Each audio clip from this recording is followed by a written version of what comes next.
What's going on, guys?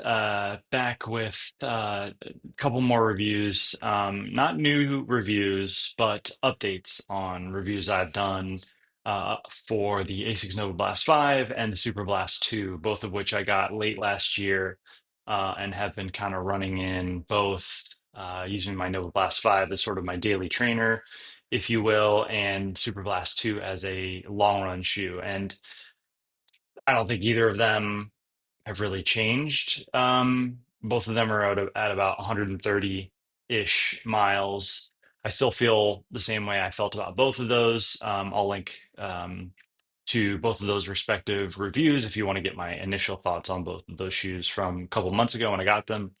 I just didn't feel like I had enough to put into two separate videos.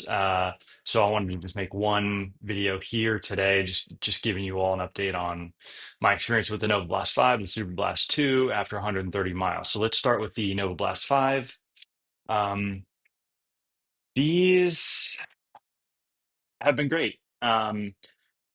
Perfectly happy with them. I think the foam is much improved. The FF Blast Max is a huge upgrade over the FF Blast Plus Eco, which was in the four, which I had mentioned. Um, just felt like a brick to me. Not a lot of pop, no energy return. They were pretty good for faster efforts, I will say. Um, and I think that's the one thing I will say about the five that is that other people have mentioned, and originally I didn't notice it, but it's great up to a certain pace. And again, this is a daily trainer, $140. It's not going to be amazing at everything. It's a jack of all trades, probably the best daily trainer. I can't definitively say that because I haven't tried all the other daily trainers, but I just have a sneaking suspicion this is probably the best overall daily trainer for most people. Um, the one area which I just mentioned that it lacks a little bit is that FF Blast Max foam is so bouncy and squishy and soft that it's great for plotting. I use the term plotting not in that super slow, but it's great at consistent paces. But when I have taken this to faster paces for me, like doing interval work, it can do it, but you do feel the squishiness of the foam. You got to work a little bit harder, which is probably better for me, and probably better for most people. Your legs should be doing the work, not the shoes. But I would venture to say that if I did those same intervals in the Super Blast 2, or a plated shoe like the Endorphin Speed 4 or something like that, I would probably have a better time. Or the Nike Zoom Fly 6, which I kind of want to try. I also want to try the Endorphin Speed 4, but we'll see. Those would probably be better for interval sessions than the Nova Blast 5. But I would argue that both of those shoes are not daily trainers. People will daily train in the Endorphin Speed 4. They'll daily train in the Nike Zoom Fly 6, but both of those have plates. And I'm not a biomechanics expert. I'm not a foot doctor or a foot expert, but I've just heard that it's probably not wise to train exclusively in a plated shoe, and I think I understand. It makes sense. So anyway, I say all that to say that the Nova Blast 5 has been fantastic for 130 miles. It looks exactly like it did the day I got it, more or less. I mean, the upper looks great. The outsole, very little wear. I mean, you do see a little bit of creasing, not creasing, sorry, just kind of torn up where there's no rubber. Um, Now, I will caveat that it's the winter here on the East Coast.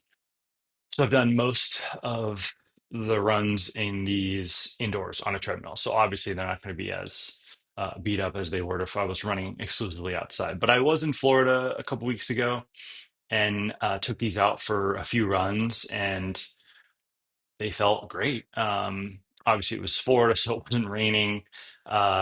It was warm and dry, well, humid, but it was warm, relatively speaking.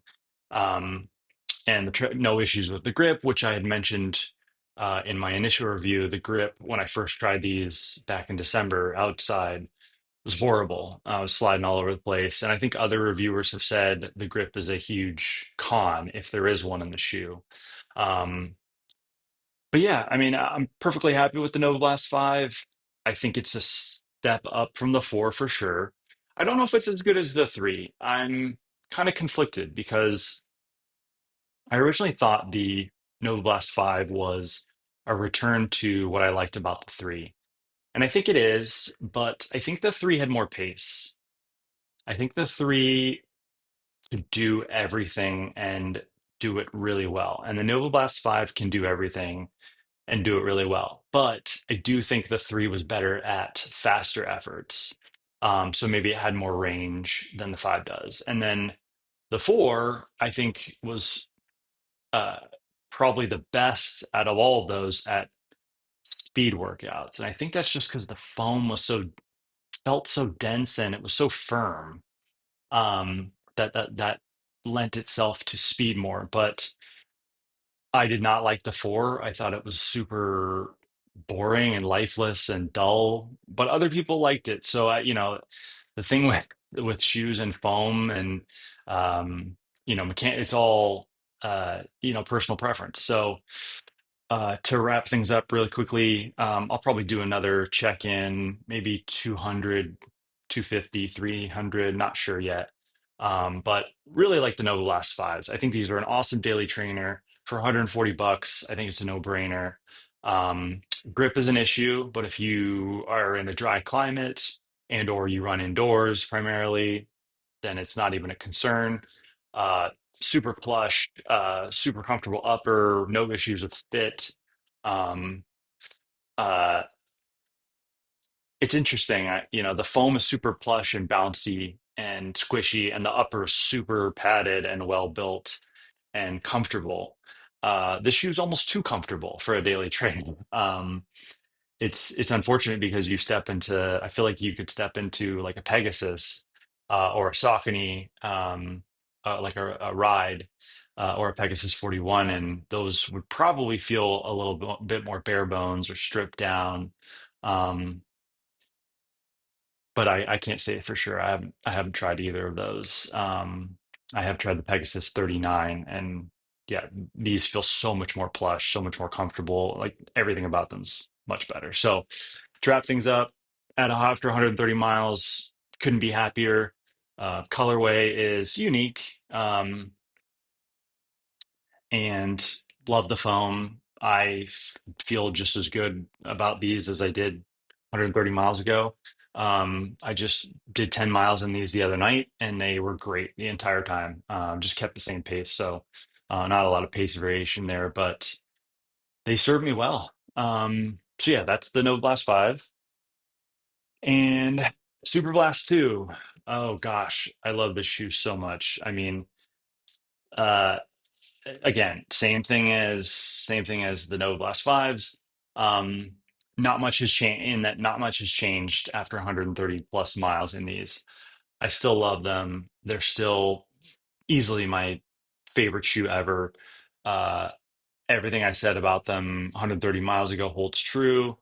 I do my long runs in these. I usually do 10 miles twice a week.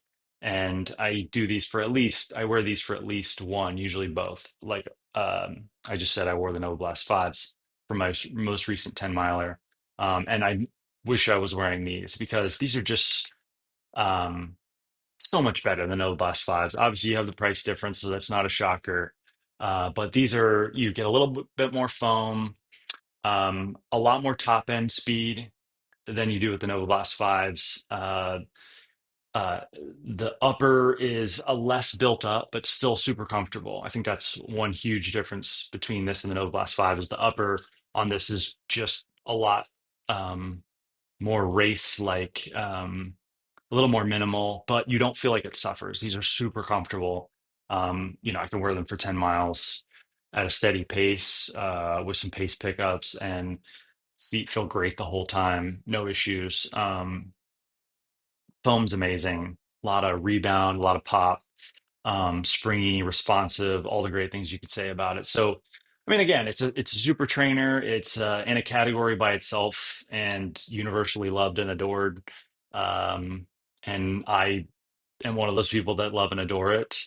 I'm 6'5", 170, so I don't put a ton of weight on the foam, but uh, yeah, these are just great. And again, hardly anywhere. I have really only worn these. I don't know what's going on there. Oh, it's just something that's in the outsole. Really only worn these on the treadmill. So obviously the wear has been really minimal. And I usually try and wipe them down when I'm done with them. So yeah, the upper, everything looks just as good as it did 130 miles ago.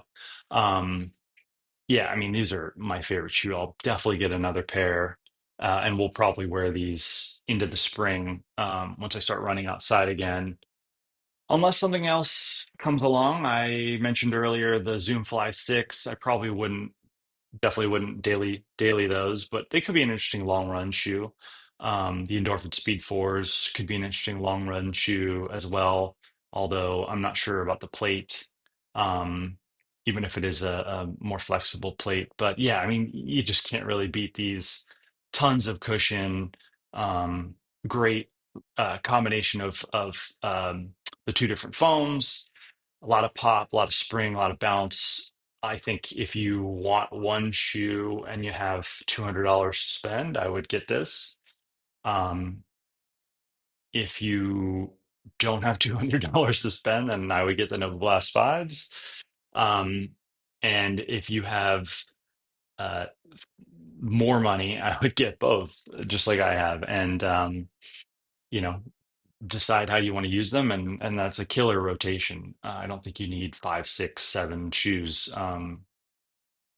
So yeah, I didn't have enough to say about either of these enough to do a standalone video, but I wanted to do a combined check-in now that I have both of them at about 130-ish miles, and I love them both. Not disappointed with either. I would firmly recommend both of them. Um, I think the Super Blast 2 is just the greatest shoe I've ever used, and I love it so much. And it's a temptation not to only run in this shoe because it can do everything. So, yeah, that's about it. I'm sure I'll think of something later. But if you have any questions about either the Nova Blast 5 or the Super Blast 2, um, or feedback on things that I missed that are important, um, definitely let me know in the comments. And thanks for watching.